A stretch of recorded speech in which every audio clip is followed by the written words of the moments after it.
கலைஞர் இவ்வளோ பெரிய கட்சி போட்டுட்டார், பெருத்து போச்சு கட்சி.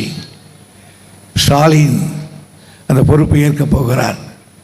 எப்படி பண்ணுவாரோன்னு எனக்கு உள்ளூர பயம்.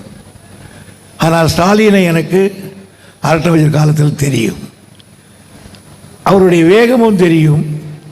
ஆனால் இந்த கட்சியை பற்றி பயம் எனக்கு, என்ன செய்வாரோ என்று. அதற்கு பிறகு அவர் செயல் தலைவராகி இந்த இயக்கத்தை நடத்துகிற விதத்தை ஒரு வாத்தியார் மாதிரி உட்கார்ந்து அப்படியே கவனிப்பேன்.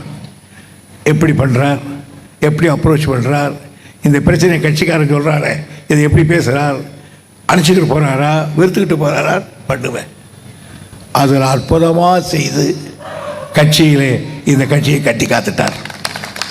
இந்த கட்சியை கட்டி காத்த உடனே எனக்கு கவலை இல்லை. அடுத்த ஆட்சிக்கு வந்தார். ஆட்சியிலே தான் ரொம்ப டேஞ்சரான இடம் அது. எவன் நல்லவன் எவன் கெட்டவனே தெரியாது, எங்கே காலை வைக்கிறவனே தெரியாது, எங்கே குடி வெட்டியிருக்கானே தெரியாது. ஆனால் தம்பி கொஞ்சம் அப்படின்னு சொல்லிகிட்டே இருப்பேன். ஆனால் நான் எதிர்பார்த்ததை விட இந்த இயக்கத்தையும் கட்சியையும் ஒரு சேர நடத்துகிற ஆற்றல் கலைஞர் இருக்கிற ஆற்றலை விட ஒரு மடங்கு மேலோங்கி நிற்கிறார் என்பது என் 60 ஆண்டு கால வரலாற்றிலே நான் கண்டது. எனக்கு ஒன்றும் நான் தளபதி ஸ்டாலினை புகழ்ந்து இனிமேல் என்ன பதிவு வேணும் கிடைக்கும். இனிமேல் எனக்கு ஒரே ஒரு கவலை தான், சொல்லிக்கிட்டு இருப்ப பார்த்தாலும் எனக்கு எதை பற்றி கவலை இல்லை.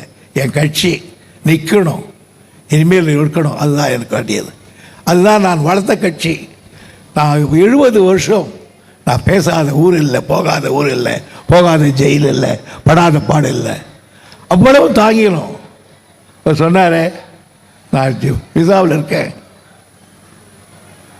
30 நாள் யாரும் பார்க்கக்கூடாதுன்ட்டான். 31ஆம் நாள் என் ஒய்ஃப் வந்தா குழந்தை தூக்கிட்டு, நான் ஓடி போய் அவனை தூக்கி முத்தமிட்டேன். அந்த ஆள் கையை பிடிச்சி பட்டான்னு இழுத்து ஒரு பாறை பட்டின்னு போட்டான். வீர்னு அடிச்சு குழந்தை. என்னன்னு கேட்டேன். நீ கிரிமினல். அதான் சொல்கிறேன், என்ன கிரிமினல்னு.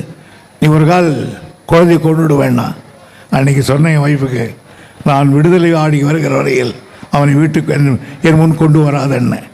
நான் இதை சொன்னேன்னு தெரிஞ்சு கலைஞர் ஆலந்தூர் பாரதிக்கு ஃபோன் பண்ணி, எங்கள் வீட்டுக்கு ஃபோன் பண்ணி, அவருக்கு கோயம்புத்தூர் போகிற பொழுது ப்ளூ மவுண்டனில் காட்பாடி ஸ்டேஷனுக்கு என் மகனை கூட்டி வர வைத்து கொஞ்ச நேரம் வைத்திருந்து அப்பொழுது எனக்கு ஒரு லெட்டர் எழுதினார்.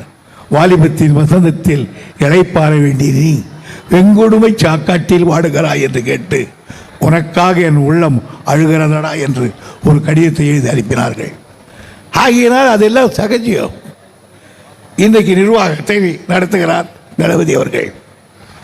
இந்த நிர்வாகத்தில் அவர் சொன்னதை போல மிக ராஜதந்திரத்தை கையாளுகிறார்.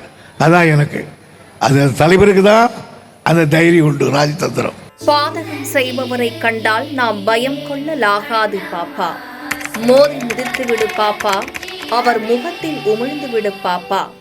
அண்மை செய்திகளை உடனுக்குடன் தெரிந்து கொள்ள இணைந்திருங்கள் எம் நாடு தொலைக்காட்சியுடன்.